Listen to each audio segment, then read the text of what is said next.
Hello, everyone, and welcome to another episode of the Gibson Show. Today, I am joined by Esports Analyst of the Year, JessGoat. Jess, how you doing?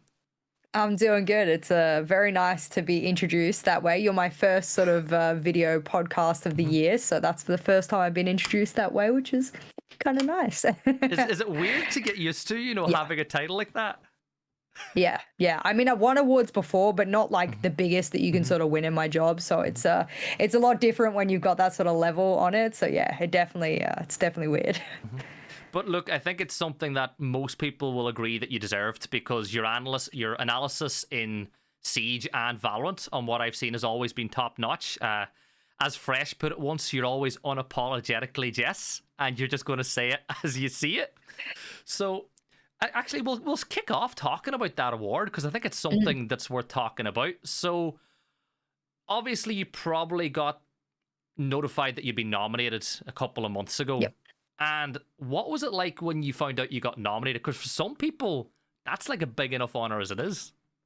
Yeah, I mean, last year was the first year I was nominated, and I actually got to the top 5 last year. So this year I was like, well, if I don't get nominated, that's actually a huge step back. So I was like, if I get nominated, I can breathe a sigh of relief. You know, if I make the finals like I did last, I can breathe a sigh of relief, and I can know that I'm still on the right path. So for me, it was just about nomination and making the finals essentially. I didn't want to take a step back. I didn't expect to win. There were about 2 or 3 other analysts who I was like, yeah, they've got a really good solid chance of winning this year. So I was like, okay, I'm obviously a panelist on the Esports Awards, and not that I think people in the talent community dislike me, but I would say that during that time when I'm not allowed to speak, I'm not allowed to have any say. Obviously, it's a conflict of interest. There were a lot of other names spoken about. So the fact that people may have disregarded that info and gone with me anyway on the panel is fucking huge. I don't know if I'm allowed to swear in this video. But of course you are.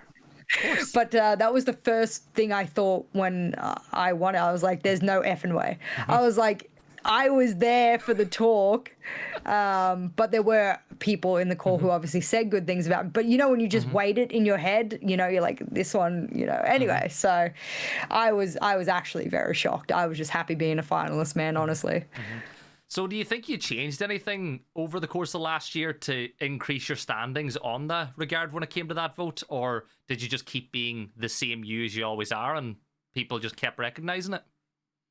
I think moving to Valorant, like I was, obviously the panel does a real in-depth dive of every,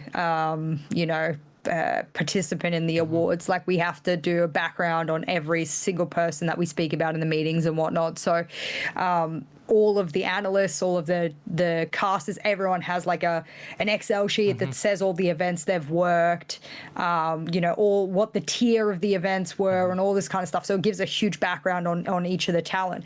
And if you looked at my little Excel square, I had worked, in fact, I actually think I broke a world record, which is very strange to say, but I was the one that worked the most tier 1 events of international status out of any analyst in the world for 2022. So I was like, okay, I've worked a lot of tier 1 events in multiple games. I worked 2 world championships in 2 different games in the same year. I was like, look, this has got to mean something. I was like, I don't know, maybe, you got to think quality over quantity, but if I'm working such quality events at that quantity, that's also a huge thing in my opinion. So I think I worked way more than I ever want to work again. I'm not going to lie to you. But I also moved from one game to another, which almost never happens like at that sort of one-to-one sort of jump. You know what I mean? Like you can, I was working tier 1 Siege and then I went into working world championship tier 1 Valorant. You know what I mean? Like that's a heavy, very fast jump. And it's not the beginning of the game like it was years ago when people were jumping over, jumping ship. This is in the midst of, some pretty serious years, albeit quite young for the game. So I was probably because I jumped games, because I managed to swim not sync. That might have been a little part of it. And maybe because I really helped appeal to newer audiences, which is very much my thing these days, is I want to push and understand. And I had to change my overview of this. Who was it? Ubisoft did a study of some kind to find that like 70% of the audience were casual. More than 70% of the audience can be casual in a competitive viewership. And I was like, okay, so I'm appealing maybe to 30%. Maybe if I'm lucky per broadcast, I'm appealing to 30%. The rest don't understand what the hell I'm saying. So I really changed the way that I look at micro, macro analysis, how I display it on the desk, and how I can really engage and connect with viewers on a more long-term basis. That's the thing, though, when you watch, field sports or combat sports as well, the very best analysts are the ones that make it understandable for every viewer while also educating. Like, that's where I got to give you credit. It's very easy, I think, for hosts to work multiple jobs. Like, yes, you have to have an understanding of the game. And I think it can be relatively easy for play-by-play casters to switch from shooter to shooter. But when it comes to color casters and analysts, it becomes a whole different ballgame because you have to get straight into the story. But here's the question. Because you worked Siege, and Siege is obviously a very, very heavily team-based and team-based, objective-based game, I'm assuming a lot of stuff that you learned in Siege helped you when you moved over to Valorant, and there was probably Valorant analysts that were like, we never thought about the game that way, so you were probably bringing a different way of thinking to it too. Yeah, I think there's some people who probably think I actually don't fit the analytical meta in Valorant. And I like that. I like that I'm not thinking about the game on what I would consider macro terms. I like certain micro things, and people go, "Oh, why are you covering that?" And I think to myself, "Well, why wouldn't you cover that?" I feel like, them having, 26 paint shell kills, or, a one paint shell kill a half, or whatever the ratio ends up being, is probably relevant to the fact that they're not just a frag or duelist role, but they're also able to use utility in combination with their fragging power, which makes them a double threat. So for me, I'm going down this little loop of micro analysis, and people are like, well, no one cares about how many paint shell kills. And I say, well, there's actually a cause and effect to why I bring this up. It's deeper than just me bringing it up. And the reason I bring it up so simply is because, yet again, the 70% audience will only understand, oh, wow, they get a lot of paint shell kills. But that 30% will go, actually, what she's trying to say here is yada, yada, yada. And if I get time on the desk to say that, awesome. If I don't, well, the 30% are smart enough and understand the game enough to know what that kind of reference is being made. So I will say that a lot of people have not seen eye to eye with the way that I look at the game, but I came from the most difficult, tactical, objective-based FPS in the world. And when you come from a game like Siege, you are going to look at things very differently from an objective-based standpoint, especially when it comes to utility and when it comes to team play. I would say I would be one of the strongest at understanding how important those things are from an analytical standpoint. And was there anything you really maybe struggled with at the start when you did first move to Valorant? Did you find differences with how the audiences interacted with the broadcast? Did you find differences maybe in, the pacing of the game? Like, what were the key differences for you as an analyst? I think the biggest thing and the most simplest thing, it just seems so simple, but the easiest thing for me to bring up was that I had to learn the names of everything, all the callouts, all the maps, all the different utility, what they were called. Obviously, when you're on the analyst desk, like if you forget like the name of a utility or whatever and it's happening in front of you, okay, you can just quickly search it. But if you're color casting, which I obviously started off doing a bit, I struggled a lot because you're on the fly having to say everything really confidently. I knew what it was I was talking about, I just didn't know the name sometimes, and it's just such a simple thing, and it really frustrated me because I could close my eyes in a round of Siege, I could tell you exactly what happened, what walls were open, where and how, and that's frustrating to go into something where you just don't even know the name of the utility. Like I'd forget like utility from like Neon recently was one that I was like, what's it called, oh, overdrive, okay, was it fast, oh, okay, yeah. And so I'm trying to catch up with myself a little bit mentally. But when you're on the desk, I would say probably because Riot wants a bit more entertainment mixed in with their analysis, and they don't care about mixing analysts with casters and like a bunch of things like that. So it was about me learning to make learning fun and trying not to be, you know, microanalytical Jess all the time because it just wasn't going to sell. So yeah, that was probably the biggest learning point. Yeah, so the big thing is, though, when it comes to analysts, casters, heroes, villains, there's always an origin story. And as far as I know, from having a chat with you before, long time ago, Jess was just your average person working an average job, and then all of a sudden your whole life changed. So talk us through what brought you into esports as a whole and how your journey to becoming Esports Analyst of the Year progressed.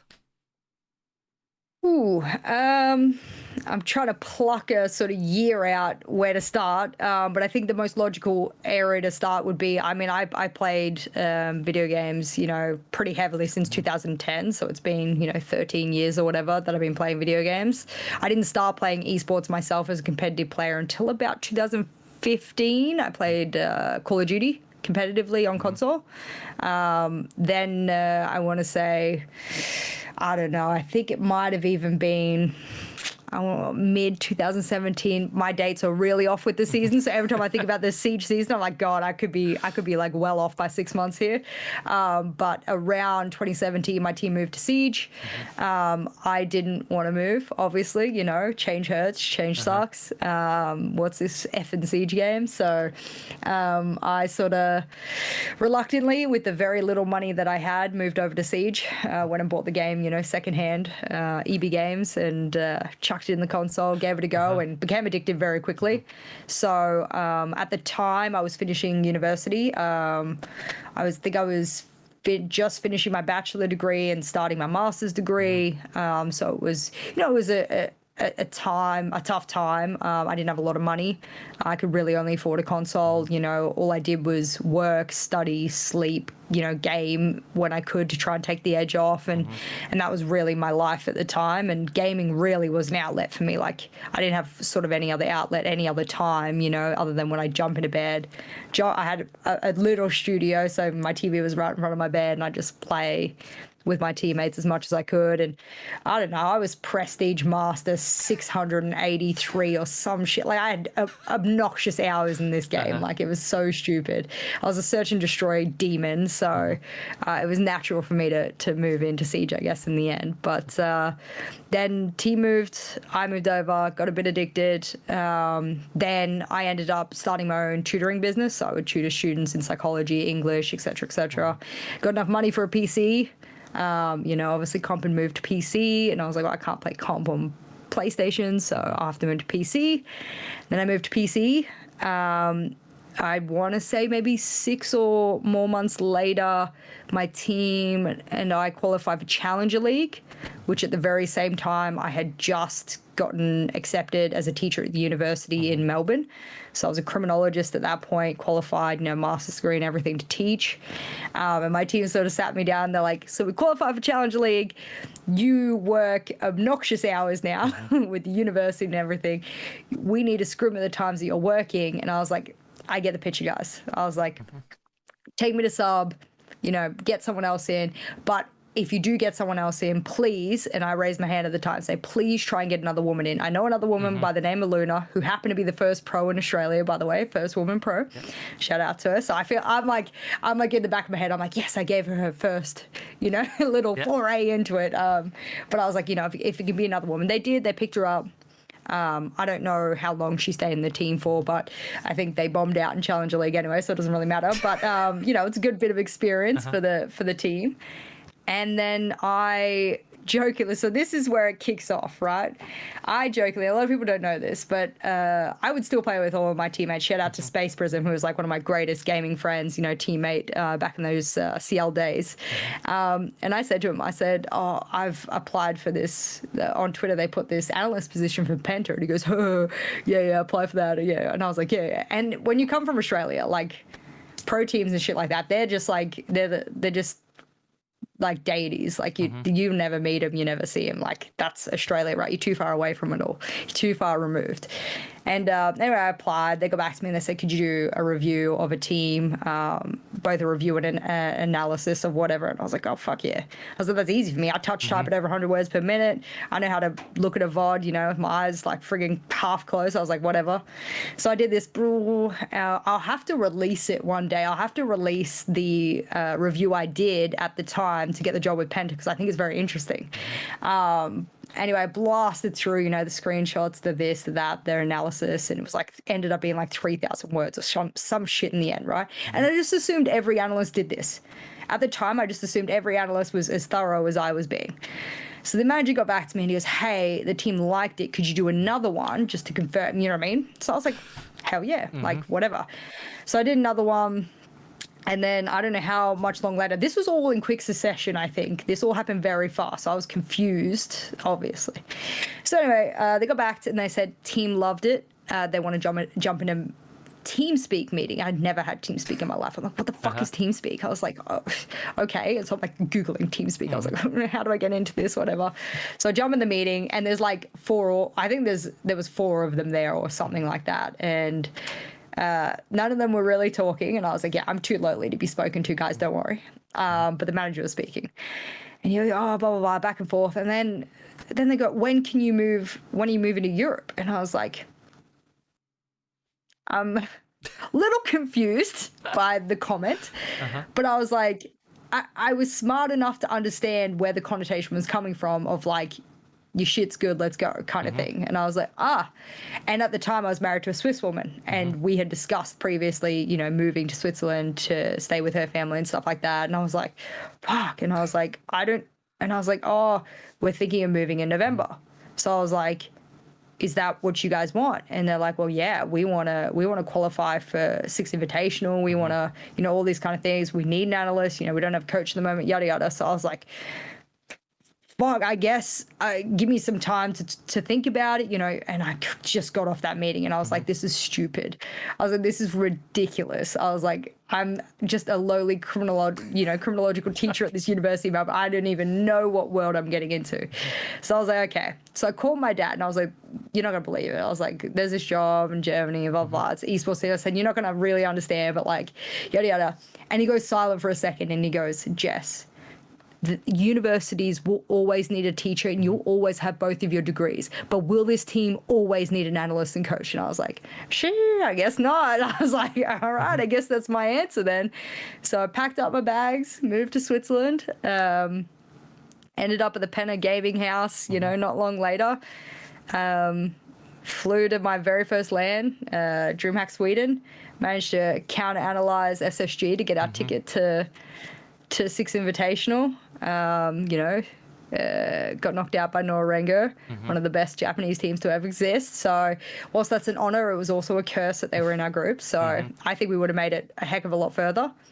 We were 1 round off, but a bad call on one of the it's rather the blue bar pushes by a Monty player really, you know, threw us back. So it happens, you know, it is what it is. You're under a lot of stress. But yeah, season 9, managed to counter the unbeaten G2, the undefeated Team Empire, found their little weaknesses. You know, that's one of my favorite things to do is find their win conditions and loss conditions and really manipulate it. And then we sort of crumbled after. Many know the story. Unfortunately, one player wanted to take a very long extended break. Other players heavily disagreed. It turned into a bit of a shit fight after that. So yeah, I did ask to get off the sinking ship, but promised to do, you know, live out my contract. The players were pretty unhappy with that. So yeah, we can imagine how that ended, which is pretty sad. But I went on to coach Samsung Morningstars, get them to the finals and everything. So that was, and all that time I was doing, like, I was casting women's CSGO. You know, like, I've been in Sweden for it, I've been in Dubai for it. You know, a lot of people forget that I was casting women's CSGO sort of simultaneously. I love CSGO, I love watching CSGO. And then I obviously asked for my opportunity the UK Prem to be on the desk because I thought I had the knowledge, and I did. I still very much stand by that. They're like, "Oh, you're a woman, you want to be on the desk?" I was like, "Can we have one woman as a talent?" I was like, "Can we just try? Just try me. Like, it's not the end of the world if you try me on the desk. Like, it's not. I didn't even feel I needed to give you my resume. I thought it spoke for itself. Like at that point, I'd been in the tier 1 scene for long enough. I was like, come on, man, like, sheesh. So that's how I got my start. Shout out to John, who kickstarted my career in that way, I believe. And then I guess the rest is history, sort of. I just kept jamming away. John that was B. a long story. I'm sorry. Yeah, that's my man. So that's my man. John gave me my first shot as well. So it's small little world. Just before he went and moved to pastures new to PlayStation. But, yes. You know, one of the last things that I think he did was bring me and my duo into the UK scene. So a lot of love for that man. And shortly after that, you kind of became integral to the Siege broadcast. You became kind of Siege's Europe's best Siege analyst. And I think when you look at the paths of people, you always get the feeling that there's certain people who you feel their paths are destined to cross. So, for example, Ace and Des, you know, they were meant to meet. And when you talk about how they became a duo, they both had different duos. They went to an event and they were just like, yeah, we'll try these two together. For me, I feel like you were meant to work with Fresh, you know. And I mean this in like a really good way, because Fresh had a very similar story to you. He had a job. He did his big piece on Empire as well, funny enough. And he got his first gig as an analyst through that. Became a caster analyst through the UK scene again. And, you know, you and I both remember how awkward and, you know, kind of quiet Fresh was when he first got onto the desk. And the one thing he said to me was, you helped him come out of his shell, and it felt like you helped him develop into the analyst he has, because the knowledge was there, but you helped him with presentation, with being on camera, and he feels like he owes a lot of success to you. What was it like working in Europe with Fresh at the very start? Because he was, you know, I love the guy, but he is a completely different person now than what he was back then. That's very true. That's very true. I have to lay the foundation for the Fresh story, because a lot of people don't know this, and it's why I probably was so tough with him, and I'm glad he pushed through it, because it was necessary for me that he do well, because what a lot of people don't know is that Ubisoft and the organizer who was contracted with us to manage Talon fought with me, because what essentially happened was, we got to one point in the EUL broadcast, and I went to Ubisoft and I said, and this is no joke of a lie, I went to Ubisoft and I said, our analyst desk is shit. I have no qualms about saying our analyst desk is shit. And it's not because our other talent are shit people, or they don't, you know, yada yada. It's that they don't have time to care about the analyst desk because they're fucking casters. You're putting casters on the desk who don't want to be on the desk, who are only there because they have to fulfill it, because it's part of the contract, yada yada yada. They want to be casting, they don't have time for this. Don't get me wrong, they fucking tried. For example, I think Hap is a better analyst than he is a caster, for example. I love both of what he does. Both are good, but I just love him on the desk. I think he's an incredible desk presence, for example. So, you know, I think they definitely tried on the desk, but that's not what they wanted to do, nor that was the position they wanted to be in, yada yada. So I said, the desk is shit. And they went, oh, well, you know, maybe. And I said, you know what? I've had to think about it. And I did. I slept on it for about 2 or 3 days. And I said to them, I think I can fix the desk. I think I can truly make this desk a proper fucking desk. And the guy that was sort of in direct contact with me, who was like our sort of assistant, what is it, producer or something like that, I guess that's his title, I didn't really know his title name, but whatever, who was, you know, my face-to-face contact when I'm at the studio and stuff like that. He was I don't know, he had a master's in mathematics or something like that, and he was speaking to me about it, and he was really good to talk to, really honest, really upfront, a lot like me. And he said, no, you're right, I think, yeah. And I said, I don't want to be a caster anymore. I want to be a full-time analyst, and I want you to let me build the desk. And Ubisoft said, oh, yeah, okay, like, what is it that you sort of need? And I came out with a list because I thought about it for a few days. I'm like, we need this, we need this, we need this. And the final thing we need is you to trust me to pick a duo. You need to trust me to pick someone. And they go, well, that's a contentious point because we've got this person in tier 2 and this. And I said, I kind of don't want those tier 2 people because, yet again, they're casters that don't give a fuck about the desk. They don't. Anyone that says that they do, they are absolutely lying. And I started running, which many people know, I started running interviews with lots of different people.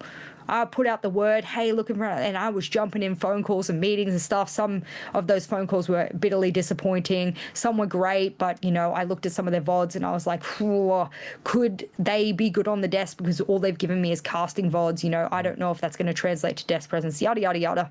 And in the end, I truly stand by the statement that someone who has experience, and doesn't have to be in the game, but in FPS in some kind of professional level, is easier to train desk presence and charisma to than someone like it's teaching someone 100 hours of practice, desk presence, charisma, whatever, which I equate to about 100 hours of proper learning and experience, compared to what have I got in the game, over 9,000 hours in the game. More if you add all the competitive stuff into that, I have over 10,000. You can't teach someone 10,000 hours worth of a game. That's ridiculous. So I truly stood by that sentiment. I said to Ubisoft, this is the guy I want. After all the interviews and stuff like that, I was like, this is the guy I want. And they said, whoa, what about this person and stuff? People who are, you know, casters in tier 2, and I back and forth for a long time. And I tell you what, the fight to get Fresh as my duo made me want to punch myself in the friggin' head. I cannot emphasize it more. It was back and forth. And then it got to one point where the tournament organizer or the talent management, you know, agency that was managing us had miscommunicated with Ubisoft and had already been trying to reach out to the tier 2 casters to talk about rates and stuff like that. And I said, no. I said, fuck you, stop. I said, this is not going to work with me. And I was willing to die on this hill. I don't know why, but I was willing to die on this fucking hill. And so I ended up just saying to them, look, you have to pick this guy. And the guy who was managing me from the agency said, yep, look, I'm going to reach out to Ubisoft. We're going to try and get him vetted and everything, and thumbs up. Eventually, which was last freaking minute, he did end up getting the thumbs up. And they said, well, we're going to put him on trial for the last stage of 2019, wasn't it? Or 2020 or whatever it was. Yeah. Stage 3. That he got his trial period, right? And I had essentially put what I said to Ubisoft, said, I promise I can make him desperate. You did. So I was a little bit under the pump. And you also have to remember that when you put someone on the desk that has a lot of knowledge, very, very few people in the organizational part are going to understand that his value is in that immense knowledge, and you might not see it in the charisma, the body language, etc. So I was like, they want to see it. They don't know necessarily what they're listening to, which is why I actually picked him. So it was really tough. It was a really hard sell.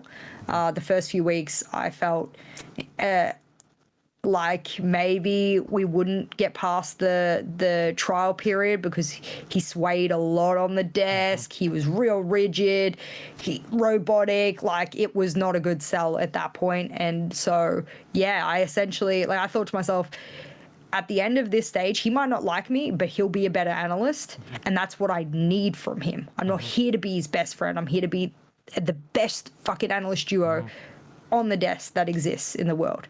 And I was like, that's what my plan was. So to be able to build the analyst desk, Ubisoft give me that trust.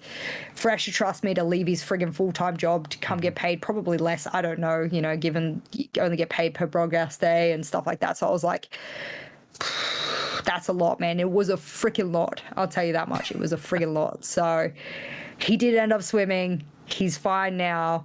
Yeah. That's all I can say. He's got more growing to do, but I don't think he needs me for that micro stuff. So you're proud of him, is what you're saying? You're proud of where he's got to? It's a roundabout way of saying I'm proud of him, and I was very happy to work with him. There's not a lot of people I've worked with, either as a caster or on the desk, where I felt like I could do my job and they could do their job, and we could show up before the broadcast, speak about those, you know, different segments and stuff, bring them together, and he never stepped on my toes. I never stepped on his toes. Only time was, during feedback about certain things. And yeah, he was the right pick for me at that time. Yeah. Yeah, and I think he's gone on to become the best active analyst inside of all of Siege broadcasts now. I think my favorite story was the one that he told me where he did his first Telestrator segment, and he was like, right, I'm so excited about this, but I have to show Jess before I do it. And he said that he because he wasn't allowed to do it. So let me give some context before you tell the story. Is that I was the Telestrator expert or whatever Ubisoft was calling me at that time. We had a very intense software that we were using for it. It was very difficult. I had to get them to actually get me my own computer and stuff, and we would route it to the telestration afterwards and yada yada. And anyway, it was very difficult. And Fresh had, told me he was interested in doing it. I agreed that I should not be the only one shouldering, these kind of things, especially when we were doing pre-show stuff with it. It was just too much to think about for me to have all these segments, and I had to do Telestrator. So I was like, yeah, I'm very much in agreement that you should do it. I go speak to this assistant, producer or whatever, and he goes, yeah. And I was like, oh. I was like, yeah, but if he's going to be an analyst, he has to also be able to telestrate, like I was like, and he's like, and I was like, okay, well, I'm like, where are we at? Are you saying no? He's like, I'm not saying no. I'm just saying that you have to watch the whole production of it, the preparation, double check it. And I was like, are you kidding me? I was like, we have to trust that this man can do his job. I'm like, okay, fine. So I'm hovering, like motherly style, hovering, helicoptering over this whole process. And you can finish the story because I think I remember how this ends. So he does his whole Telestrator segment. He's so proud of it. And he says he just looked at you and you just went, that was shit. He was just like, it just, the way he said you delivered it, it felt like I was there, and I was like, that that sounds like Jess. I'm not gonna lie. But you also have to remember, I have to defend myself here. We have very limited paid time to do these kind of like segments and everything. A lot of it is ended up being like volunteer time, or it was eating into our content time or whatever. So for me to turn around and just go, that was shit, it's me thinking, how do I get this across to him, as clearly as possible? I just think it's a great story. And then I suppose after that, things probably didn't go the way a lot of people in the community expected. Obviously, a couple of stages later, after the Invitational, you got notified that your visa wasn't being extended by Ubi, and there's people to this day, I'm sure you noticed that in Reddit and on socials, every time there's announcements, people are still saying, we miss Jess, we wish Jess was there. And I know for you, it's bound to be bittersweet because, you like the fact that you had that impact on the community, but at the same time, it's bound to be frustrating that you're not there. But it did lead to you breaking into a new game. It did mean to you, having to learn a new skill, a new game in Valorant where, let's be real, the broadcasts that Riot run are, like you said, very, very different. They have a different style of desks. They have a different hosting style. I think the audience is very different. How did that transitional period go for you? Like, was it a case of, you sulked for a while, or did you just say, right, I'm an adult, I need to go find another job because I don't want to go back into criminology just yet. I want to stay in the industry. Like, was there an instant reaction to you moving into Valorant? So a lot of people don't know, but I actually was working Valorant already, which actually was caused the rift with Ubisoft. So I speak about this pretty openly because there's nothing sort of secretive about it. But it's essentially what I had been doing was on and off working some different Valorant stuff because in my contract with Ubi, I didn't have a exclusivity clause. And if you do, just a warning to Talon out there, it costs a heck of a lot extra to keep you exclusive. So you never sign away exclusivity unless it's for a very, very big premium. So I wasn't signed. No other Talon is signed exclusively. I don't know to this day, of course. They'd be crazy to, given the budget of Ubi, but who knows? But you never sign exclusivity, and I wasn't. So I was working Valorant gigs at the same time. Other talent were working other gigs at the same time, other talent working Valorant with me, for example. So I always didn't understand, maybe because I was getting the big Riot gigs. I worked the champions the year previous. I worked the world championship for them. I was working other events for them. So I was getting, I suppose, heavy, very noticeable gigs with Valorant and Riot, and Ubisoft were very unhappy with that arrangement. I obviously, had my agents tell them, sucks to be you, but if you want me exclusive, that's a conversation that needs to happen, as a extra excerpt to the contract. That's obviously where I think a lot of things just sort of sat into place with me. Like when I went to speak, I actually flew to Paris to speak with them and stuff. And they said, well, Ubisoft's not happy about this and this. And I essentially just sitting in the chair in front of, this was the agency that was talent managers. And I just said, look, I'm going to be honest with you. The way that Ubisoft has treated me, like especially when I first got my visa during the pandemic, and they kept me stuck homeless in Australia for a year and 4 months, promising me a visa every month. I said, I'm not going to beg on my knees again for a job or a visa. I said, that was the lowest part of my life. I'm never going back down that trail.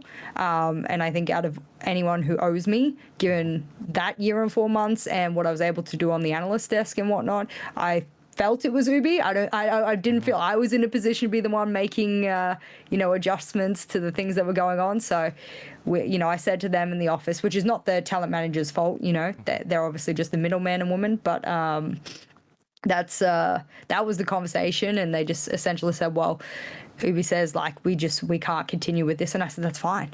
I said, as you can tell, I'm currently working Valorant as well. So I have a backup. I have obviously a really good plan in place. I'd met with Valorant, execs to sort of talk about me working that more full time. So that was obviously already into effect. And I knew it was coming. But it's like if someone told you, oh, next week you're going to get hit by a car, even though you know it's coming, that shit's painful. That shit's so painful.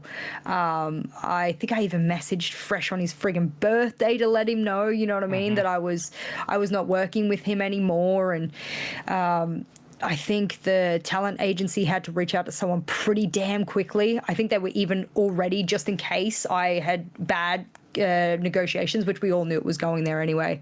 They were already trying to reach out to other possible analysts and stuff because it was so close to the start of the stage. So it was hard, man. Like I still think about it to this day because I know my job now, like obviously I get paid what I'm worth, I get treated really well and stuff like that. Like it's good what happened. Like don't get me wrong, it's good.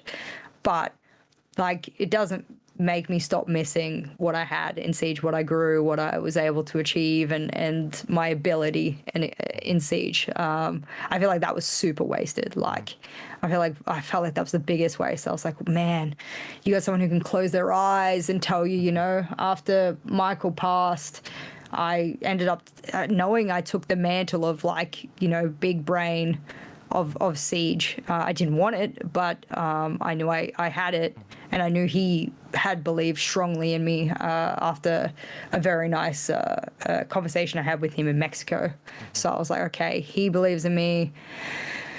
I believe in myself. Others seem to believe in me. Ubisoft let me create this desk. I'm like, I'm on a roll. And then, it's just sort of like slamming the brakes on something that I thought was going good. So, had to happen for my growth and my quality of life. But sometimes you think, life's a little bit painful when you lose something you love. So, it's like losing a first love. Yeah. Yeah, but look, there's plenty of time in the future, so things you never know what could happen. I'm an overly optimistic person. There's no way. I'm one of those.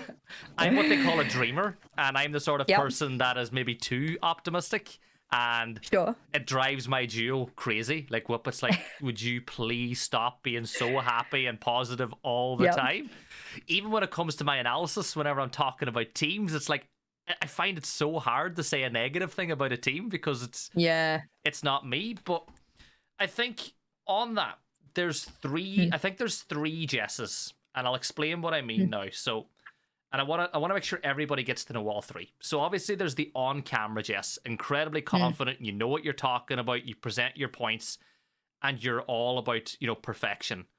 Then you've got the behind the scenes Jess when you're working events. And once again, I think this is where the unapologetically Jess thing comes in, where you want things to be a certain way. You're very much thinking about what the broadcast looks like, and some talent like it. Some people can take that style. Some talent don't like it because they're used to having it their own way. But I think the third version of Jess that a lot of people maybe don't know, and I think I've got to see it a little bit having met you in person before, is you're actually a very, very genuine, down-to-earth person, and it comes across that you properly care about the people that you're closest to. And you don't necessarily get to show that on camera because, once again, it's the perfectionist. But any person that I've spoke to who genuinely know you does have a lot of good things to say. So how important is it for you to kind of separate those three versions of you, so that, and making sure people understand that there's the business side of things and then there's the real you? That's, I feel like, the most important talking point, not just of me, but talent as a whole in the industry, moving forward. There are a lot of people who know me, but don't know me, as you sort of put there. And I think that that's probably the worst part about doing business. Is I always say, and I've spoken to Riot about this, and they've loved this attitude from me. I say, the moment I know I'm going to work, the attitude and the ego of me, going, I'm the best and stuff, it's I leave it at the door. And people think that what I'm doing at work is ego, but what it's actually doing is going, I could be on the desk with the fucking Dwayne The Rock Johnson, bro. I could be on the desk with him. I could be on the desk with the most famous person. I don't care. If that person is fucking my desk up, and they're fucking the broadcast up, and they're fucking the show up, I will not only tell them, but I will make a sincere, unapologetic behavior to fix whatever it is going wrong on the desk. Now, I don't care if my desk analyst says to me, hey, actually today you sound really shrill, or you sound really nasally, or you're making too much eye contact with the camera. Whatever it might be, it 0% hurts me. You know why? Because I go, actually, that's making the broadcast worse, and I'm getting paid this rate to provide a really good broadcast. I couldn't give a shit. They can turn around and say, your segment's so shit. And I'd be like, look, I'm going to take that on board. I'm going to analyze that. I'm going to go back on the segment. Let me go and see how shit it was. Could be just their opinion. Could actually be a legitimate piece of feedback I need to take on. That to me is one of the most valuable ways you can operate as a talent in the world. There is no better way to get the best product out of someone than if they are to leave their emotions at the door and actually focus 100% on the product they're being paid to put on the screen for the people. Now, I struggle working with people that think they're the top of the food chain. That's where I have often struggled. I think people forget we are almost at the bottom. We're just above viewers. Us and pros are just above viewers in treatment. In fact, the viewers might even be more important than us half of the time. So I think people forget there's a producer and a director, and then there's investors, and then there's this sponsors and this and this, and then we get to the tippy top of the pyramid. All the things that I'm trying to hold up with my shoulders are the things that pay me to do my fucking job. The analyst across from me is not paying my salary. They're not paying my rent. They're not paying anything like that. So who do I need to make sure I do the best job for? The people above. And a lot of people have very, very little understanding of business, how it works in the esports industry, how important sponsors and investors are, how important viewership is, how important retention of viewership is to then go on to sponsors and investors and so forth. So for me, there's no doubt in my mind that when I show up at the studio, I show up and I'm doing my job in any capacity, whether it's on the screen or off the screen, of which both are just as equally important, that I am not there to make friends. I'm simply not there to socialize. I'm not there to fuck around. And I spend, which is absolutely just, I don't even know how to explain. I've drained mentally from working with a lot of different. I've worked with over 50 talent in the past 3 years, 50, which is just a huge fucking number. And I would say a very large portion of them go to work to socialize. Go to work to socialize in a larger percentage than they absolutely should be on the job, considering our rates per day And considering that we aren't working a full-time job where socializing at work would be considered a normal, balanced workplace, this is not that. This is not that by many means. So you're right. Business Jess is very, very far removed from personal Jess, where anyone who knows me knows. I mean, I've had people reach out and just be like, I need you to come, do this, or I'm stuck on this. Like, people have asked for like egregious amount of money, and I'm just like, yep, give me the routing number. Let's fucking go. I'm like, I know this person, like, fuck all. Like, there you go. Whatever you guys need, bam, bam, bam. I'm there for everyone. I've had people shit talk me, and I've seen DMs and messages, and they reach out to me and they'll ask for something, and I'll be like, you know what? Fuck it. Like, whatever you want, bro, whatever you want. It's only when I'm at work, and these are the people that are at work that probably dislike me and probably have every reason to. But they truly don't know how I operate outside of it all. It's probably why my partner doesn't operate in the online sphere a lot, because she knows the kind of attitudes that people have towards me, and she doesn't understand it because she's never been around me during those business Jess sort of things. So she doesn't get it a lot. She doesn't understand why I'm upset a lot, because I obviously have a lot of people who say a lot of bad things about me, colleagues as well, which is very sad. And it does grind me down, because I know I'm a good person. I'd be there for them at 3 a.m. with a phone call right at their door, whatever they needed. But they can't see that what I do and what I say is for the betterment of the broadcast, the betterment for our job, for the viewers, for the future of our salaries, for the future of our jobs. And that's probably the saddest part. I'll be honest, that's probably been the biggest thing that's ground me down in talent work, and why I thought, I actually sat down for a little bit at the end of last year, and thought, yeah, maybe I'm done. Maybe this isn't for me. Like, maybe there's too much politics involved. Maybe this is not really what I'm built for. I'm too serious. Everyone else is a bit more playful. Maybe that's where the job's heading, and I can't really hack it. So yeah, there's been a lot of self-talk about whether or not I'm really built for this kind of industry. It's hard. I'm conflicted. I've had, like I said, assistant producers sit me down and go, it's not you. Everyone else is unprofessional. They're like, you need to see this. And I'm like, I can't see it, because, it's like, it feels like a majority rules kind of thing, So yeah, a lot of self-conversation being had. And at this point, I've just given up all bad feelings. I've just decided to be nice to anyone. Like, like, it doesn't matter what they've said or they're done. I'm just going to support them. I'm going to, even if I think what they're doing at the broadcast is wrong, I'm going to support them. That's really all I can do now. And it sounds apathetic. It sounds like I'm giving up. But I think what I've tried to do so far, whilst it's worked for me immensely, as you can see, it just seemingly doesn't work for 90% of talent. When I worked with Fresh, maybe I got the wrong idea. He thrived in it. Many other talent just simply don't know how to take feedback or engage with feedback and leave those emotions at the door for the betterment of the product. So yeah, that's been rough. That's been really rough. Yeah. I think the big thing that I have found is, especially as a caster, like, I've been lucky again. I've gone from no background in esports whatsoever to, casting last chance qualifiers on me, and I've done Challenger League now. But the big thing is, I find, to be a caster, whether you're a hybrid, play-by-play caller, or analyst or host, you actually have to want to be it. Like, I think there's some people who maybe like the idea of having the job, but they don't necessarily understand or grasp how much you have to give up. Like, oh yeah, once again, I'm still relatively new in all this, but I feel like 95% of my life is revolved around esports right now, and I still have a day job. Doing pieces like this, trying to keep my fiance happy, trying to play sports and go to the gym. Like, you have to sacrifice a lot to get to where you want to go.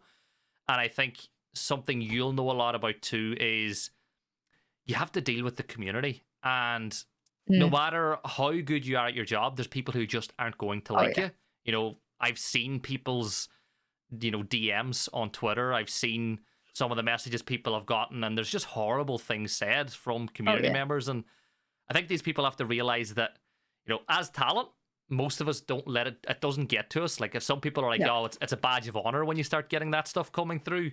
But you have to remember, people are people at the end of the day. You know, you shouldn't attack people if you don't necessarily like what they're doing. But I want to talk more, you know, we talked about something a little bit heavy there. So I want to talk something a bit more fun now. Let's get into the fun side of things. Sure. So obviously you're a massive streamer. You're really big on Twitch. You've got charms and games. You've got a community that loves you. You're even living in Japan at the minute because you just wanted to get some time to spend with your community. Yep. How important is it for you to have them and just be able to kick back, chill, and play games and talk to people? And you know yourself, you become friends with a lot of these people, like real, proper, genuine connections. Yeah, I mean, I know there'll be a lot of people watching this who knew me, you know, way back when I started streaming, which was back when, you know, I qualified for Challenger League, for example. So this is a long time ago now. But I would always say to them, I'm not streaming for the money. I'm streaming because I'm going to play the game, so I might as well stream anyway. That was always my excuse for streaming. I was like, I'm going to play the game anyway, so you guys, I might as well stream it. And like I might as well make content and blah, blah, blah. And when I was with Pentra, I was living in the gaming house. I didn't have any friends in Berlin. And I lived in the gaming house. I was like working like, I want to say including streaming, like 14 hours a day. So there was a joke that went around, I remember when I was a coach, that Parker had started, which I thought was a bit rough, but you know, it is what it is. He's redeemed himself since, that I should spend more time coaching the team, less time streaming. And I thought that was funny because if he knew the amount of work I was doing at the time, he probably wouldn't have said it. But that was something that I always said to myself, you know, just being coach is not enough. You know, you have to be more than that. But don't do it for the money. Do it because you like it, because then you'll actually want to do it. And so I was like, yeah, I'm going to play the game anyway. And whenever I'm just going to play the game anyway, I might as well just stream. Like, and you know, the amount of hours people are putting in this game and they're not making content out of or streaming is ridiculous. It's a wasted opportunity in my opinion. So I was making the most out of it, streaming as much as I could. I've been making content for better part of 3-4 years now. So I was like, yeah. And a lot of people don't know actually, and I really have to shout out Talon on this. Talon signed me way before I even had it announced. So I was being paid monthly salary to stream with no logo because it wasn't announced, because we did a huge filming thing. It was all done in Italy. They did that POV action. Yada yada, green screen stuff. It was intense, right? So that went on for months, and obviously the editing. I don't know how many months I was signed with them before we friggin' announced it, but it was definitely like 6 months or something like that. I was paid a salary for 6 months without having their logo anyway. So they must have thought it was a worthy investment. And they signed me, and that's when I sort of realized, and I'd had offers before, but in my opinion, they were like kind of shit offers. Like I didn't want to sign with anyone that wasn't going to treat me as a family, that was going to treat me as statistic. The deliverables were way too heavy for me to work both, talent and streaming and yada yada. And Talon was like, hey, if you stream 24 hours a month with us, we'll pay you this huge salary a month. And I was like, 24 a month, you know what I mean, like 24 a week, you know what I mean, like shout out to Talon, who's re-signed me like twice now. So they obviously, I don't know, they said they wanted a bridge between the Asian community, the Western community. Obviously, I think they wanted a bit of attitude as well, which is what I bring to my stream. The CEO's a Chinese Australian guy who just happens to sort of have the same kind of unapologetic attitude that I do. So I think he vibed with what I had. They brought me on. They've always been so freaking nice. They keep re-signing me. I don't know. I just have no complaints. And so important sort of thing to note about this year specifically, and obviously coming to Japan streaming, what I'm attempting to do is just make a livable foundation. Obviously I get paid a livable foundation even if I just stream with Talon, right? So if I had no talent work and everything like that, but I really wanted to put in a bit of work, because if I do decide that talent work really isn't going to be something that I want to push forward with. And a lot of people are like, well, why not? You just won an award. But, when you win an award, your value goes up, your rate goes up. It becomes more difficult with negotiations. You start missing out on events and things like that because you cost so much. So there is a lot more to it, and you don't want to bring down your rate because that's undercutting other people around you who are if they were at your level, should be charging a certain rate. So that's very important to note, is that you should never undercut just to get a gig. That's freaking awful to do to other talent. So I'd rather just miss out on events. I'd rather miss out on gigs and be worth my rate than try and undercut other people. So yeah, that's something I've done. Not something I've done just in case. I obviously missed out streaming December and I really want to give back to Talon and get their name out there. But yeah, if I do sort of just spend the next 6 to 8 months just streaming, you know, the rest of 2023 just streaming, I'd be able to still be paying off my rent and everything plus more. So I'm not so worried. Yeah, I don't know, doing more content, maybe do more YouTube. I'm not saying I will leave Talon work, but there's a very real possibility that maybe it's my value is not going to fit into the ecosystem the way that maybe up and comers could fit into the ecosystem a little bit easier. So yeah. The one thing you said about undercutting as well, I couldn't agree with you more. If a talent organizer wants you, they're going to pay you that rate. So yeah, I think if you try to undercut, that talent organizer is going to start thinking about it as well. And people hear things, you know, it's this sort of thing. This sort of thing, it travels fast. But the one thing I want to ask you about then is Tokyo. Tell me what it's like living in one of the busiest and most crazy cities in the world. Like for a regular old Irish person like me, and you know, a lot of the viewers will probably be American and from around Europe. What is it actually like living in Japan?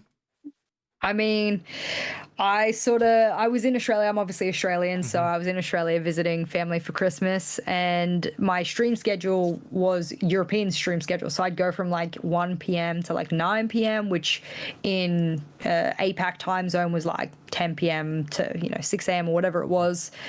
So I was like, oh, if I'm going to stream nights, I have to find a property with soundproofing in Australia, so that I can stream at nights, because noise complaints are a very real thing there. We have red tape on everything in Australia.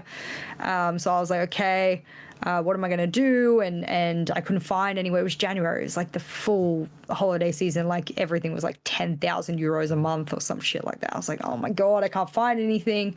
And I was, staying at my parents' place at the time, and obviously they sleep. So I was like, okay, this is impossible. So I just went and sort of, thought to myself, where can I go where I can stream unapologetically, essentially, eat 24 hours, live this flipped upside down lifestyle. Yes, the joke about Down Under can be made about that, but it wasn't applicable in this situation.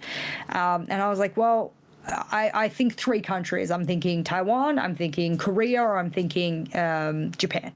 Those are the 3 countries that would have PC bangs and cafes and stuff that operate 24 hours and people just don't give a shit. And then I'd watched a TikTok, I think, about a hotel in Japan that was Esports Hotel. And I was like, well, that kind of looks like what I need. My stepmother's Japanese. So I was like, yo, I found the place, call them up, ask them, let them know who I am, tell them I'm an esports caster or whatever, because esports jobs in Japan are really highly regarded, and a lot of the other parts of the world, they're not. So I was like, maybe that gives me some status and we're able to, swing something here. And where I am now is in Osaka, so I'll actually go to Tokyo tomorrow to visit some of my family who are flying in, and my brother and stuff. He's going to go snowboarding and stuff, and I'm thinking about going snowboarding, but I don't know, because SI's on. I might want to just crash on the couch, maybe co-stream, maybe do all those things. But I think people don't understand. Like, obviously, I have the Japanese tattoo. I used to live in Japan. This is where I love snowboarding. Furano. It's my favorite place to snowboard. Got the whole Japanese lilies and everything going on. I grew up a bit, in Japan. So I was like, I'm going to pick Japan. I'm going to pick this hotel because I know I'm going to be comfortable there. I know the food. It's one of the safest countries I've been in the world. In fact, when I walk around alone at night, I can see people crossing the road to get away from me. I'm like, yeah. For all the Japanese people that laugh at this, they're probably going, yeah, the gaijin on the road. Yeah, that's me, guys. So so they're getting out of my way because I look like the dangerous one, which is great. I love that for me. So I'm out at 3 a.m. walking around, grabbing coffees, food, shit like that, finding 24-hour yakinikus and stuff like that to be able to cook my meat, eat from and stuff. So honestly, if you want the ultimate fuck time zone schedule, you come and live in Japan is just incredible. It's just incredible. So I love it. I've been having an excellent time. I've gone and patted otters in a cafe. There's an owl cafe near here that I want to go to, but I think I'll miss out on because I'm jumping on the bullet train tomorrow. Yeah, there's just everything. There's absolutely everything. It's really cool. On my to-do list in life before I even got into esports was to go to Korea, Japan. And since I got into esports, I've changed that to attend an event in one of those countries. It's something I really hope to do in the next couple of years. So I'm going to ask you 2 quick fire questions before we wrap up. So first one, I want you to give me your top 4 teams at SI. I just quick fire. I don't want any explanation. Just for the viewers, who do you think your top 4 going into SI are? W7M, BDS, SSG, my man Yeti. I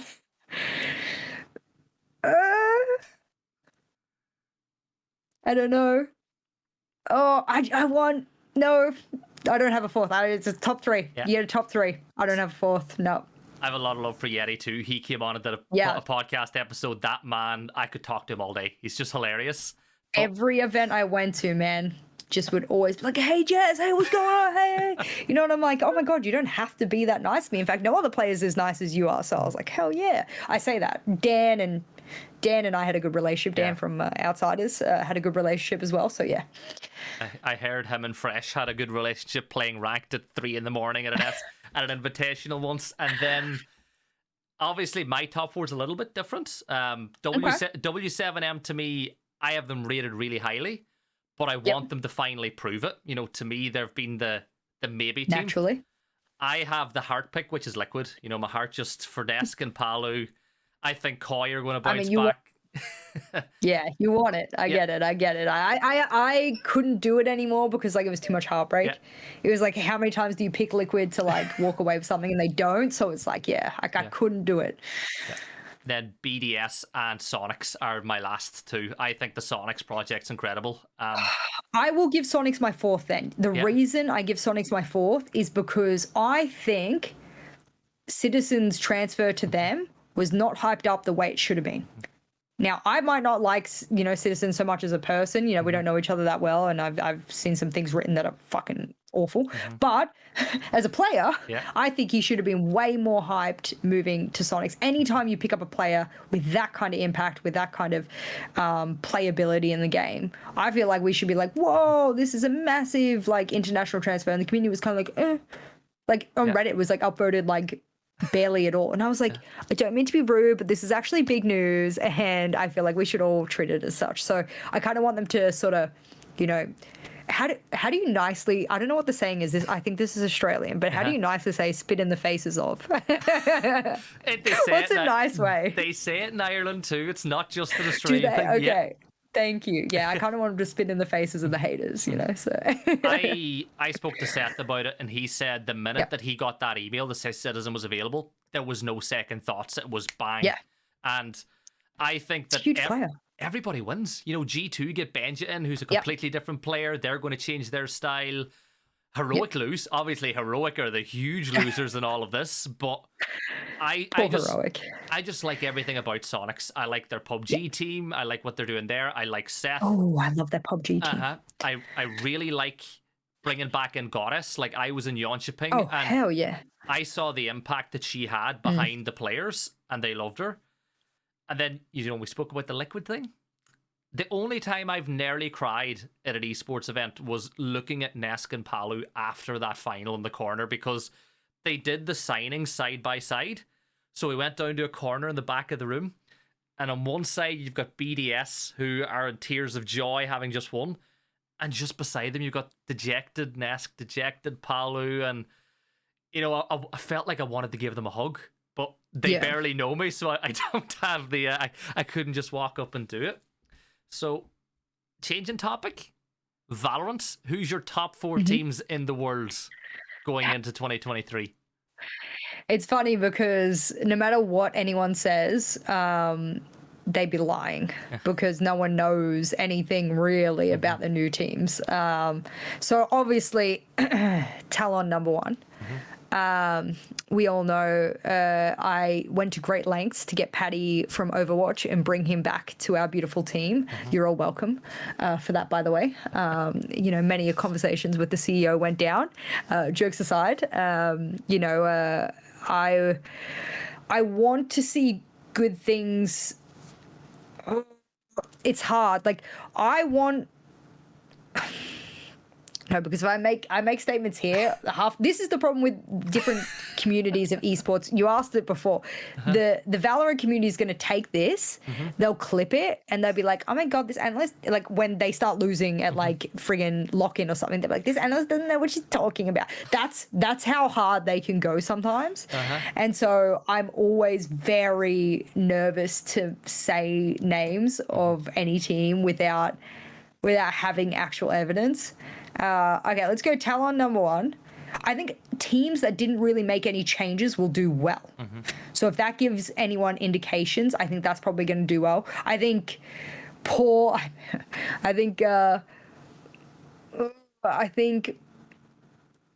no, I'm not going to make any statements. Because no, I know what's going to happen. I'm going to say Talon very clearly.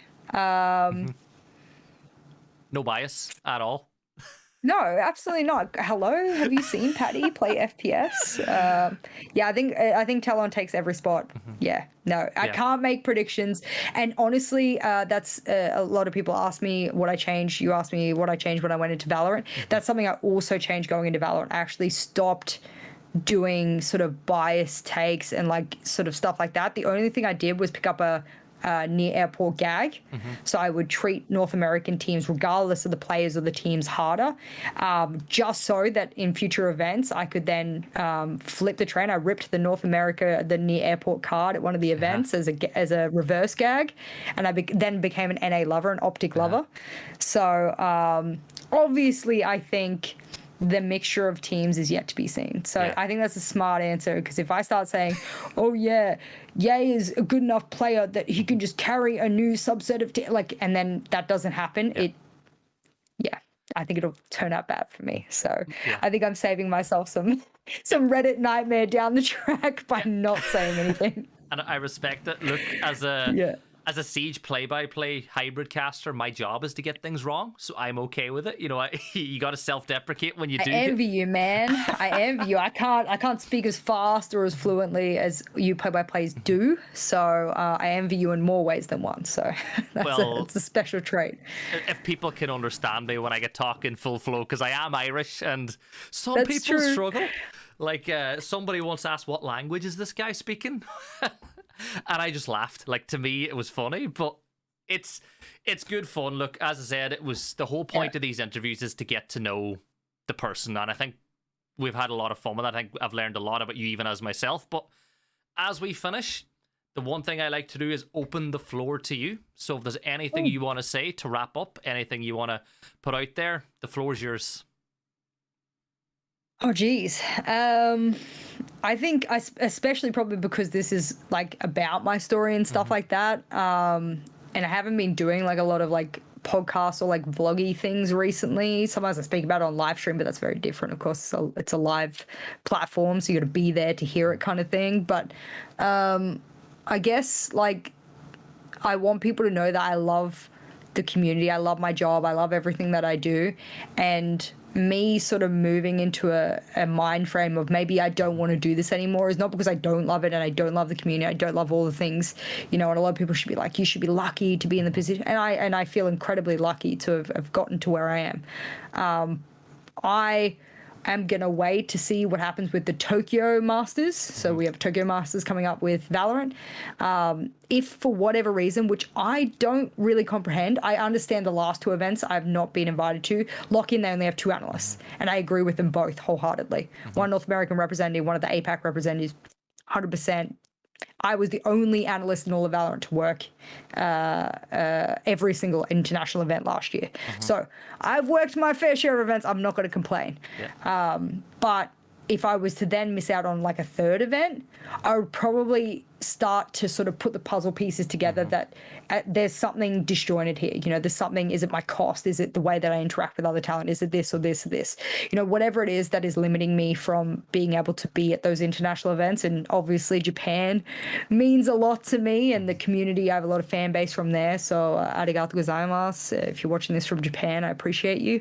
If I wasn't to attend that, I probably would hang up the headphones. I'd probably say to myself, yeah, that's where I put my foot in the sand. I value myself, and you gotta have some self-respect sometimes, I think. And as hard as Siege was, I think going through that helped me realize that there is bigger and better things beyond that if you value yourself and you respect yourself. And I think that's a really good learning tool for other talent to really pick up, is that if you feel you're being, you know, you're not being valued, is that you have to, at some point, like you'll drain yourself if you don't really put yourself first. So I think I'm going to put myself first. If I end up working Tokyo, well, this whole spiel might be for naught.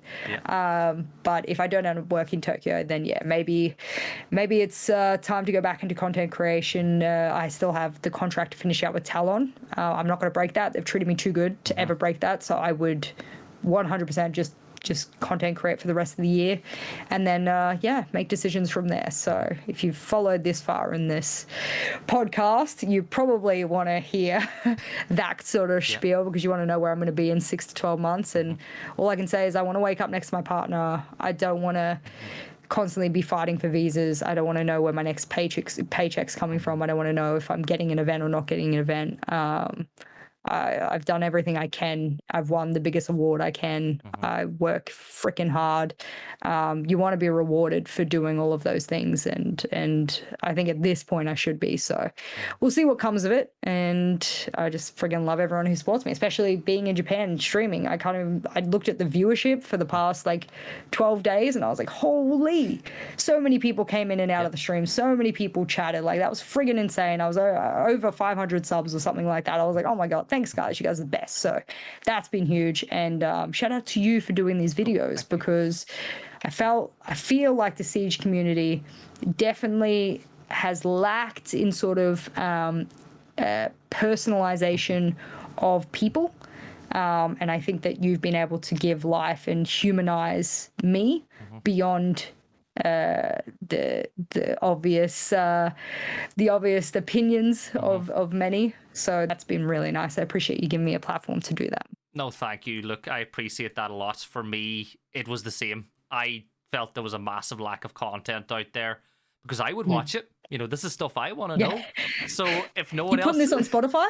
It'll be on Spotify. It'll be on... That's my medium, bro. It'll be on YouTube. It'll be anywhere where you can listen or see something. But yeah, thank you so much for coming on.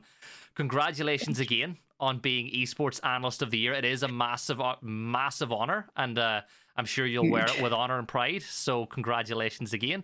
If you're one of the viewers at home, it'll be the first time I speak to you directly on podcast. Make sure to give Jess a follow on her Twitter if you haven't already. JessGoat on Twitter, JessGoat on Twitch, to keep up to date with what she is getting up to. If you've enjoyed this podcast, don't forget to like, subscribe. If you're on Spotify, make sure and add it to your favorites. But Jess, it's been an absolute pleasure. I really do mean it. Thank you so much for giving me your time. And best of luck in 2023, and hopefully we'll cross paths again soon. I'm sure we will. Thank you. Bye-bye.